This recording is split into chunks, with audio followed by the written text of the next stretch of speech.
ಎಲ್ಲ ಪೂಜ್ಯರಲ್ಲಿ ತಮ್ಮೆಲ್ಲರಲ್ಲಿ ಪ್ರಣಾಮಗಳು.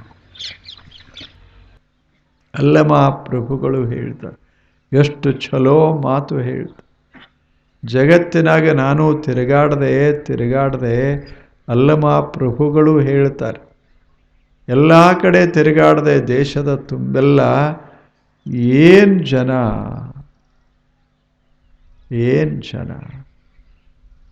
ಎಷ್ಟು ಛಲೋ ಅದ ಜೀವನ, ಅದನ್ನೆಲ್ಲ ಕೆಡಿಸ್ತಾ ಇದ್ದಾರೆ.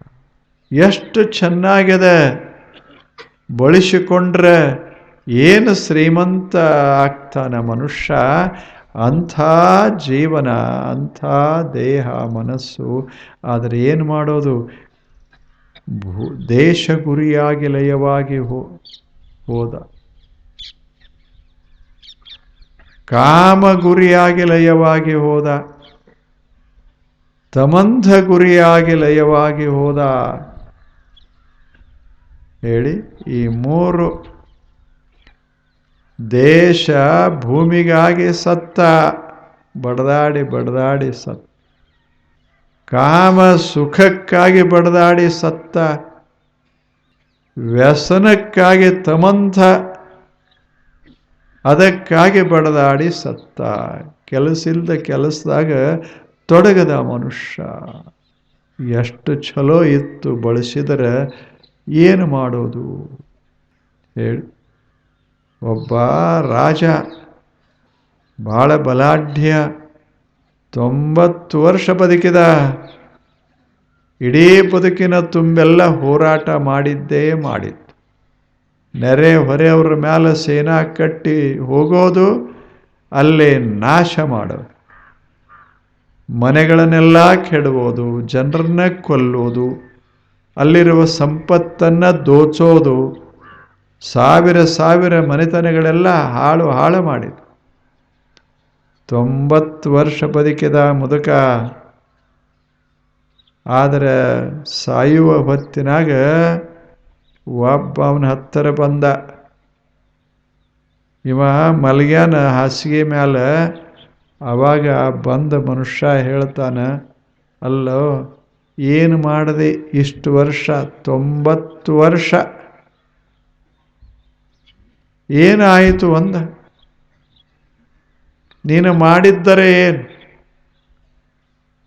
ಅಲ್ಲಿಷ್ಟು ನಾಶ ಮಾಡಿದೆ, ಇಲ್ಲಿಷ್ಟು ನಾಶ ಮಾಡಿದೆ, ಅವರನ್ನ ಕೊಂದೆ, ಇವರನ್ನ ಕೊಂದೆ, ಸಂಪತ್ತ ತಂದೆ, ಈಗ ಹಾಕಿ ನೀವು ಹೊಂಟಿಯಲ್ಲ, ಉಪಯೋಗ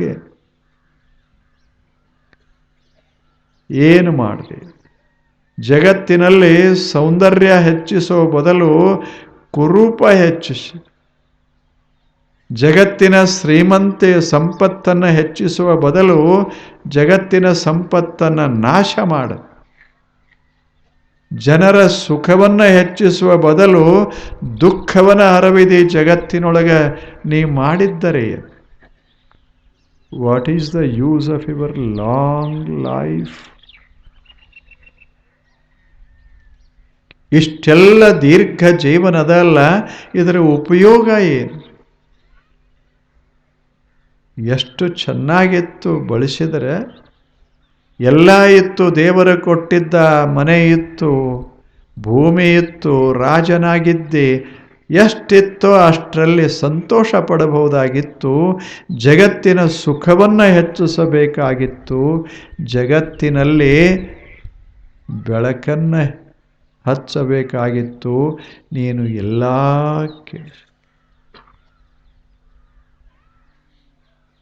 ಅವಾಗ ಮಹಾರಾಜನ ಕಣ್ಣಲ್ಲಿ ನೀರ ಬಂತು. ನನ್ನ ಜೀವನ ಏನು ಹೋಯಿತು ಅಂತ. ಒಂದು ದಿವಸ ಕೂತು ಯೋಚಿಸಲಿಲ್ಲ, ಒಂದು ದಿವಸ ಜಗತ್ತನ್ನು ಅನುಭವಿಸಲಿಲ್ಲ, ಅದರ ಸೌಂದರ್ಯವನ್ನು. ನಾನು ಮಾಡಿದ್ದರೆ ಏನು, ಬರೇ ರಕ್ತ ಹರಿಸಿದ. ಏನು ಮಾಡಿದೆ ನೋಡಬೇಕು. ದೇಶ ಗುರಿಯಾಗಿ ಲಯವಾಗಿ ಹೋದವರ ಕಂಡೆ, ಕಾಮ ಗುರಿಯಾಗಿ ಲಯವಾಗಿ ಹೋದವರ ಕಂಡೆ. ಮಹಾರಾಜ ದೇಶಕ್ಕಾಗಿ ಸುಮ್ಮನೆ ಭೂಮಿ ಭೂಮಿ ಭೂಮಿ ಭೂಮಿ, ರಾಜ್ಯ ಅಧಿಕಾರಕ್ಕಾಗಿ ಎಲ್ಲ ಸುತ್ತ ಮುತ್ತ ಎಲ್ಲ ನಾಶ. ಕೊನೆಗೆ ಹೊರಟು ಹೋಗೋ ಪ್ರಸಂಗ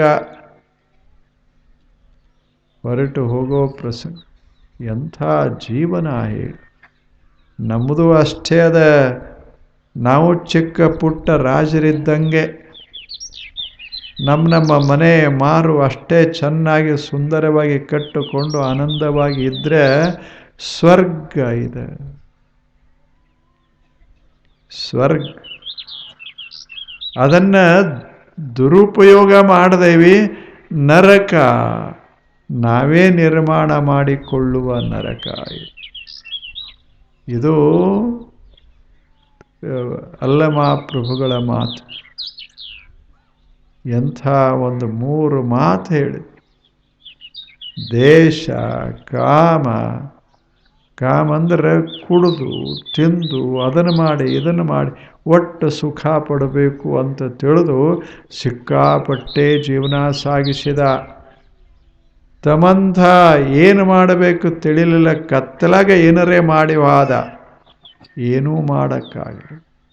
ಏನು ಬೆಕ್ಕದ್ದು ಮಾಡಿದ, ಅದು ತಮಂಥ ಕತ್ತಲಲ್ಲಿ ಹಿಂಗೆ ನಮ್ಮ ಜೀವನ ಕಳೀತಾರೇನು.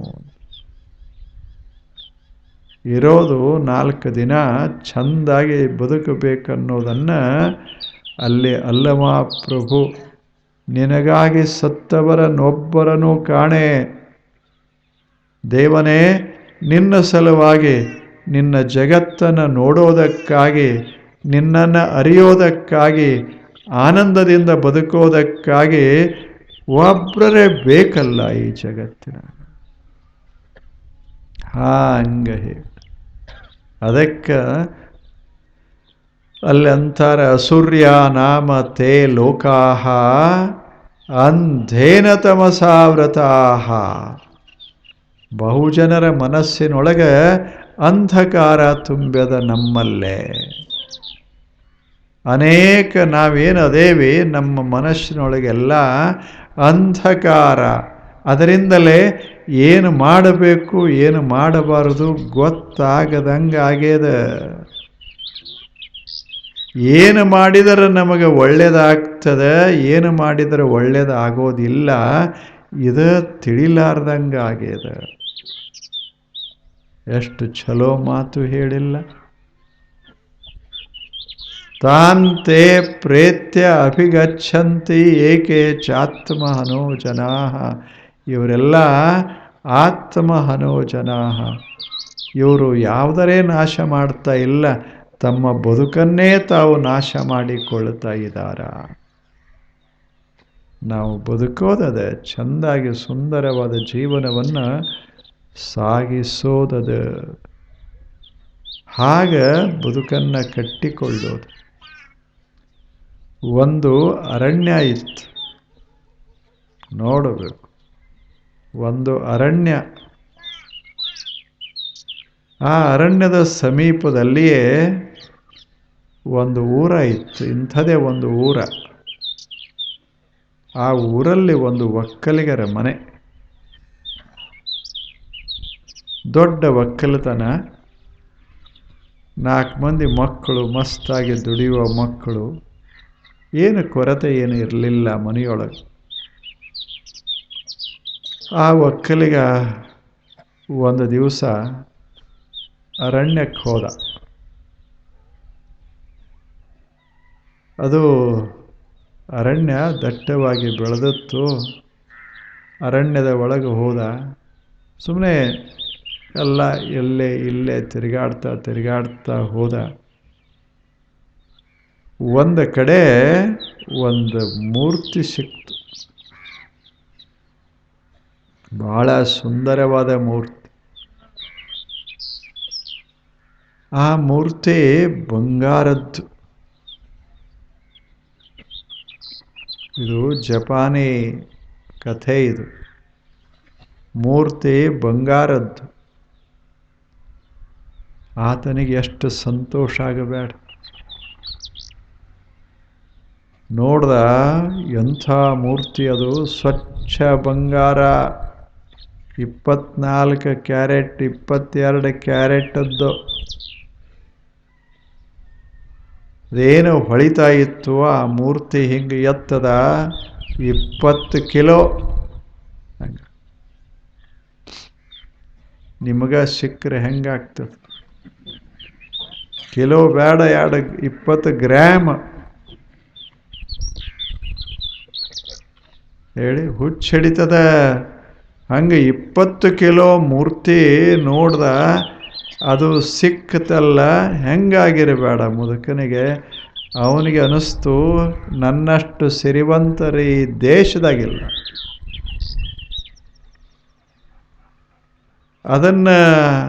ಅದನ್ನು ಎತ್ತದ, ಸುತ್ತಮುತ್ತ ಎಲ್ಲ ಹೊರಳಿಸಿ ನೋಡ್ದ.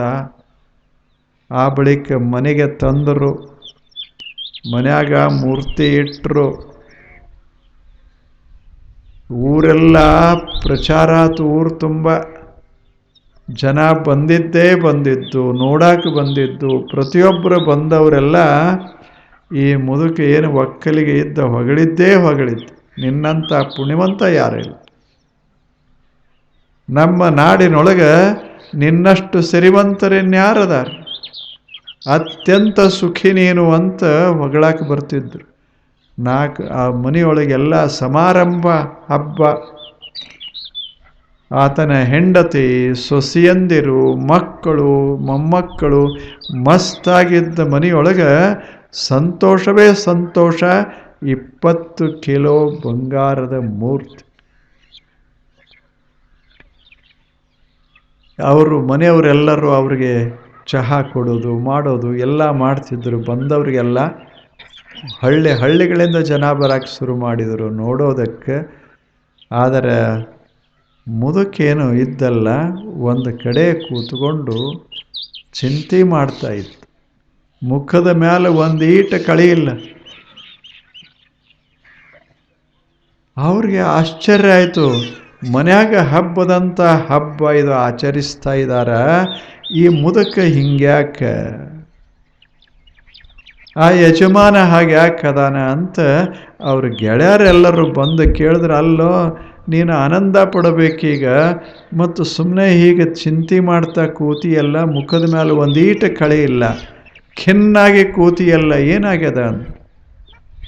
ಮನ್ಯಾಗ ಎಷ್ಟು ಚಲೋ ಅದ, ಯಾರಿಗೀ ದೊರಿಲಾರ್ದಂಥ ಸಂಪತ್ತ ಸಿಕ್ಕದ, ಆರಾಮ್ ಇರೋದನ್ನು, ಆನಂದವಾಗಿ ನೀನು ಇರೋದನ್ನು ಬಿಟ್ಟು ಹಾಡಿ ಕುಣಿದು ಸಂತೋಷ ಪಡುವ ಸಮಾರಂಭ ಇದು, ಸಂದರ್ಭ ಇದು ಅಂದರು.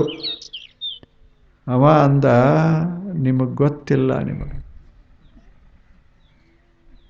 ಗೊತ್ತಿಲ್ಲ ಇದ್ರಾಗ ಏನು ಸುಖ ಪಡೋದದ ಅಂದ. ಏನದ ಯಾಕೆ ಅಂತ ಕೇಳಿದರು. ಮತ್ತು ಇಷ್ಟೆಲ್ಲ ಅದಲ್ಲ, ಸಿಕ್ಕದಲ್ಲ ನಿನಗೆ, ಅದೆಲ್ಲ ಸಿಕ್ಕಿದ್ದ ಖರೆ, ನಿಮಗೆ ಗೊತ್ತಿಲ್ಲ. ಅದರ ಕೆಳಗೆ ಏನು ಬರೆದಾರ ಓದ್ರಿ ಅಂದ. ಅವ ಓದಿದ್ದ. ಅದರ ಕೆಳಗೆ ಏನು ಬರೆದಿದ್ರು ಅಂದರೆ, ಇದು 18ನೆಯ ಬುದ್ಧನ ಮೂರ್ತಿ ಅಂತ ಬರೆದಿದ್ರು. ಇದು 18ನೇದ್ದು. ಮುದುಕಂದ, ಇದರ ಅರ್ಥ ಏನು ಗೊತ್ತೇನು? 17 ನನಗೆ ಸಿಗುತಕ್ಕ ಸಂತೋಷ ಪಡೋದು ಹೆಂಗೆ ಅಂತ. 17 ಹೋಗ್ಯಾವ, ಸಿಕ್ಕಿಲ್ಲ. ಇದು ಒಂದು 18ನೇದ್ದು. 17 ಮೂರ್ತಿ ಇರಲೇಬೇಕಲ್ಲ, ಅದು ಇಲ್ಲಲ್ಲ. ಈಗ ಸುಖ ಪಡೋದು ಹೇಗೆ ಹೇಳಿ? ಒಂದು ಸಿಕ್ಕದಂತ ಆನಂದ ಪಡೋದು, 17 ಸಿಕ್ಕಿಲ್ಲಲ್ಲ. ಈ ಒಂದೊಂದು ತಲೆ ಹೆಂಗಿರ್ಬೇಕು? 17 ಸಿಕ್ಕಿಲ್ಲ ಅಂತ ಚಿಂತೆ ಮಾಡಕತ್ಯಾನ.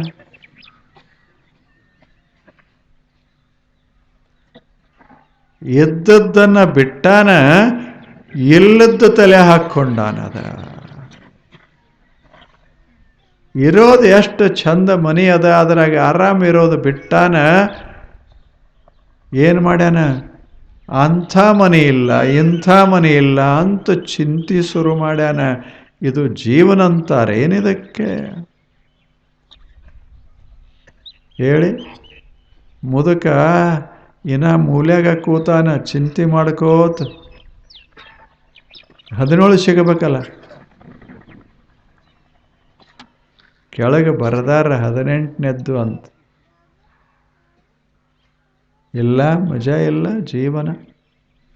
ಹೆಂಗ ತಲೆ ಹಾಕೋತೀವಿ ನಾವು, ಏನು ಇಲ್ಲ ಅದನ್ನು ತಲೆ ಹಾಕ್ಕೊಂಡು ಜೀವನದಲ್ಲಿ ದುಃಖ ಅನುಭವಿಸ್ತೇವೆ, ಚಿಂತೆಗೆ ಒಳಗಾಗ್ತೇವೆ.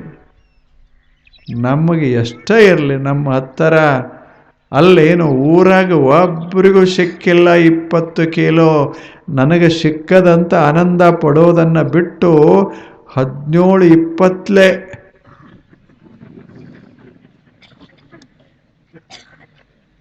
ಎಷ್ಟು ಕಿಲೋ ಆಯ್ತು?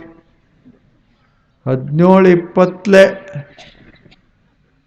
340 ಕಿಲೋ ಹೋಗ್ಯದ. ಏನು ಮಾಡೋದು? ಹೀಗೆ ನಾವು ಬದುಕೋದಾದರೆ ಜೀವನದಲ್ಲಿ ಸಂತೋಷ ಪಡೋದು ಹೇಗೆ ಸಾಧ್ಯ? ಇದಕ್ಕೆ ಕತ್ತಲೆಯ ಜೀವನ ಅಂತ ಕರೀತಾರೆ. ಅಸೂರ್ಯ ನಾಮತೆ ಲೋಕ. ನಮ್ಮ ಬದುಕ ಕತ್ತಲೆಯಿಂದ ತುಂಬ್ತದೆ.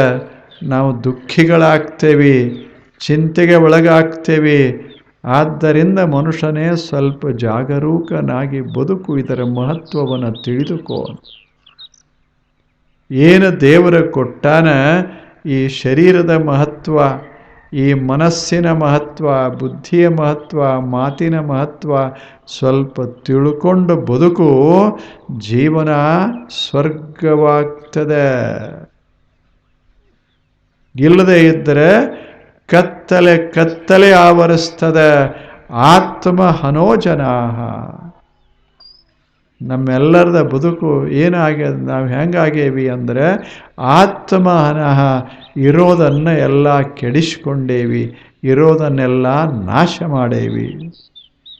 ಹಿಂಗೆ ಬದುಕ್ತಾರೇನು? ಇರೋದನ್ನು ಚೆನ್ನಾಗಿ ಬಳಸೋದದೆ, ಚೆಂದಾಗಿ ಇರೋದದೆ. ಏನು ಸಿಕ್ಕದ ಅದನ್ನೇ. ಹಕ್ಕಿ ನೋಡ್ದೇವಲ್ಲ, ಒಂದು ಸಣ್ಣ ಹಕ್ಕಿ, ಅದು ಅಟ್ರಾಗ ಎಷ್ಟು ಮಜಾದಾಗ ಬದುಕ್ತದೆ. ಅದಕ್ಕೆ ಕೈ ಇಲ್ಲ, ಬರೀ 2 ಕಾಲದಾವ. ನಮಗೆ ಕೈ ಅಂಥ ಕೈಯ, ಏನು ಕಾಲುಗಳು, ಏನು ಮೈಯ ಎಲ್ಲ. ಆದರೆ ಅದು ಆನಂದವಾಗ್ಯದ. ನಾವು ಚಿಂತೆ ಮಾಡ್ಕೋತದೆ. ಮನಿ ಅದ, ಹೊಲ ಅದಾವ, ಎಲ್ಲ ಇದ್ದು ಏನು ಮಾಡೋದು? ಇದು ಜೀವನವೇ. ಇದನ್ನು ಯೋಚಿಸು ಮನುಷ್ಯನೇ ಅಂತ ಋಷಿ ಯೋಚನಾ ಮಾಡು. ಇದು ಚಲೋ ಅದ, ತಿಳ್ಕೋ, ಇದನ್ನು ಸರಿಯಾಗಿ ಬಳಸು. ನಿನ್ನ ಜೀವನ ಸ್ವರ್ಗವಾಗ್ತದೆ. ನಾವು ಈ ಜಗತ್ತಿನಲ್ಲಿ ಬಂದಿದ್ದು ಬರೇ ಕೂಡ್ಸಾಕಲ್ಲ, ಚೆಂದಾಗಿ ಬದುಕಾಕ. ಟು ಲಿವ್ ಹ್ಯಾಪಿಲಿ, ಜಾಯ್ಫುಲಿ, ಜಾಯಸ್ಲಿ, ಆರಾಮಾಗಿ ಇರೋದಕ್ಕೆ, ಚಂದ ಬದುಕನ್ನು ಸಾಗಿಸೋದಕ್ಕೆ.